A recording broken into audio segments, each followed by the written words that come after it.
Tohle je tajný. True school rap. Sorry G's. Jednou jsem slyšel o jedný pěkný holce, ale pak jsem ji i viděl na černobílý fotce. A když jsem venku seděl na lavičce, zahlídl jsem jí ve chvilce ve zkratce.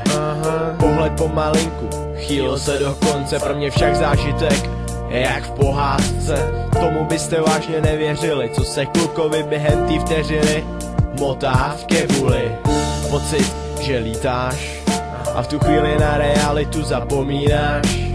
Užíváš si ty krásný chvíle, kdy sníš, kdy si lásku na první pohled uvědomíš. Takže já bojuju za to, co mám rád, za to, za co jsem se postavil, za co se chci rvát. Miluju tě a miluju tě na 100krát, jenže láska je vojna a já musím bojovat.